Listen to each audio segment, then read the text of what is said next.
não é que o clube seja caloteiro. São as aspas de Fred Luz. Vamos ler aí o que disse o CEO do Corinthians? Abre aspas para ele. Não é que o clube seja caloteiro. Aí eu vou pedir licença para o Cristiano, que é o presidente do Cuiabá, né? Quem acusou aí o Corinthians de estar dando um calote no futebol brasileiro de uma maneira geral. E dizer que ele exagerou, e muito. No momento adequado, essas respostas serão dadas. O que tem é um descasamento entre a capacidade de pagamento do Corinthians e o vencimento dessas dívidas do clube no curto prazo. Fecha aspas para o Fred Luz. Aliás, não, tem mais aspas para ele aqui. Mas você já tinha a resposta pronta ali para ele. Nós vamos precisar da compreensão, inclusive do Cristiano. Sei que foi tentando isso, mas não se chegou a um bom termo, mas acredito que se chegará. Porque é inviável o Corinthians pagar da forma que essa dívida está comprometida. O Corinthians precisa, sim, da boa vontade dos credores, mas está muito longe de ser golpe. É uma renegociação. Ô meu querido Fred. Isso aqui é histórico. Fred. Fecha aspas pro Fred Luz. Ô meu querido Fred, me desculpa, cara, assim, com todo carinho, com todo respeito, eu acho que você pensa que as pessoas não conseguem pensar que todo mundo é tonto, que todo mundo é otário. Vocês acabaram de contratar um jogador, vocês vão pagar mais de 2 milhões, quase 3 milhões e pouco por mês. Vocês vão pagar um goleiro agora de 800 mil euros, vocês têm que pagar, que não conseguiram pagar ainda para o Flamengo. Você tem que pagar aquilo que deve. O Corinthians é enorme, é gigantesco para estar na mão de pessoas, com todo carinho e todo respeito, como você que não entende aonde estão. Esse é um discurso para enganar trouxa.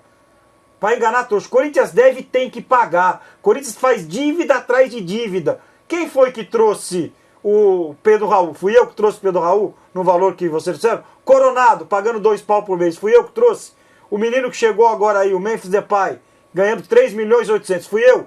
Vocês têm dívida para pagar. Então é o seguinte, é melhor ficar quieto. Escuta que é caloteiro, fecha a casinha e paga quem vocês devem. O Corinthians é enorme, é gigante.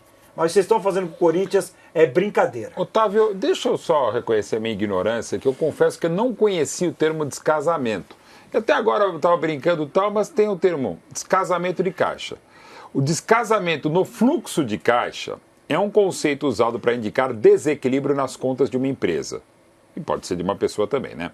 Ele trata de casos em que as datas de saída de recursos acontecem antes das datas de entrada de dinheiro. Então, por exemplo, sei lá, você vai pagar uma conta todo mês dia 8, só que você só recebe dia 10. Vai pagar então com seria um descasamento. Seria o tal do descasamento. descasamento. Ele quer dizer, é né? exatamente isso. Ele fala então, entre a capacidade de pagar e o vencimento dessas dívidas. Eu confesso, por absoluta ignorância também nesse tema, que é um dos temas que eu menos realmente conheço na vida, eu não conhecia. Então, o que eu estava meio que zoando ontem, eu queria já pedir desculpas e eu zoar aqui. Eu confesso que eu realmente desconhecia. É um termo quase técnico aí de finanças. É um termo técnico, de fluxo de caixa, que eu confesso que eu nunca tinha ouvido por ignorância minha. Mauro, esse descasamento, o mês passado já teve a entrada e a saída e não pagaram o Cuiabá. Não, eu sei, mas é...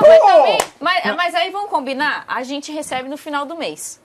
O meu cartão vence dia 20. Dia 20 eu vou falar que houve eu vou falar para a empresa que houve um descasamento Sabe e que a eu não vou empresa vai conseguir falar para pagar. você? Aliás, tu vai pagar o juro.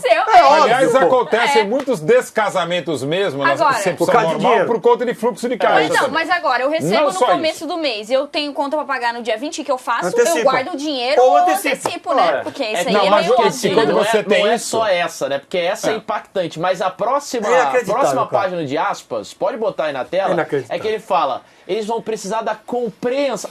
Olha lá. Compreensão. Meus credores. Compreende aqui. Eu vou precisar do Fred Luz para negociar. Ô, Fred Luz, eu queria lhe contratar. Tem alguém te devendo a grana. Não, tu tá precisando da grana.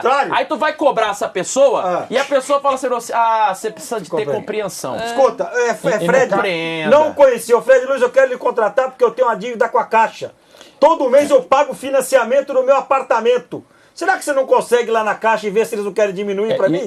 Se eles não têm uma compreensão. Dá licença, cara. Respeitosamente, Luz tem sido um problema mesmo em São Paulo. Desculpa brincar, e a galera mas, tem que ter compreensão. Tem que ter compreensão com atraso. Também eu sei que ventou muito, choveu muito, mas enfim.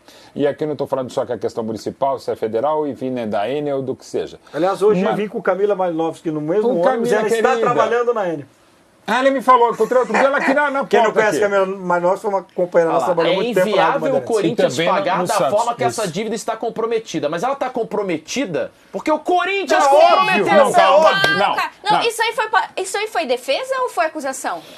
Uma boa pergunta. E essa que ele está falando é só do Ranieri. Não, Isso aí foi defesa ou o Corinthians acusação? pagou a entrada E o do Mateuzinho? Ranieri e desde julho não paga as outras prestações. E o Mateuzinho? Mateuzinho também. Tem que pagar o Hugo. Tem que pagar o Hugo. Essa questão se vai ou não. O Corinthians até deu esse azar de ter que enfrentar o Hugo duas A vezes. gente vai trazer já o Landim falando sobre isso aqui, tá? Perfeito. E agora só um detalhe. Tem toda essa condição que se sabe, 2 bilhões e agora você calcula 2 bilhões e 300 milhões de dívida e tal. E aí o que acontece, que é o normal? Aí você está com a maior dívida da história do seu clube de 114 anos. Aí o que você faz para ajustar a dívida? Você paga o maior salário da história do futebol brasileiro para um jogador. Eu vou te falar o que está acontecendo. Para daqui a um tempo falar que tá essa acontecendo? dívida está Só aí rapidinho. comprometida. Não sou eu. É o nosso patrocinador. Beleza, ele vai pagar 70%. Beleza. A gente fecha o negócio na sexta-feira, 2 dias depois do CEO ser preso. Do seu patrocinador. Não, e esse 70% que vai pagar podia ajudar a pagar que está devendo. E da mesma também. patrocinadora não ter a regulamentação para operar em território Agora tem. nacional. Mas isso aí que está acontecendo no Corinthians acontece muito lá em Bebedouro. Aonde? Por que acontece? Tem um pessoal lá em Bebedouro que recebeu a herança e gastou a herança. Antes de receber. Não, gastou. Já Recebeu tinha e recebido. gastou. Tá. E hoje é dublê de rico. Como é que é? Dublê Sim, de isso rico. acontece muito. Não só em Compra Bebedouro, hein? carrão parcelado, Ah, é? mora em casa de mansão de aluguel caro, aí não consegue pagar depois. Mas É aí o é só famoso chamar. de Não é rico, só aí. em Bebedouro. Botar caviar. Chama o Fred Come Luz que a ele abobrinha faz. e a rota Ó, pega. chama o Fred Luz que ele faz um. As pessoas vão ter que entender isso que aconteceu. Mas gente. assim, Então, foi longe isso de que mim fizeram querer no ser Corinthians. advogado do Fred Luz também, né? Não, até porque ele acabou de chegar agora, ao Corinthians, né? Ele Exatamente. chegou agora para tentar resolver. A fala é terrível, né? É tenebrosa, assim. Ele foi muito mal nessa Mas tentativa de ainda explicar. é o Só Drummond que- de Andrade perto do que se fosse o Augusto Melo para falar. Com certeza.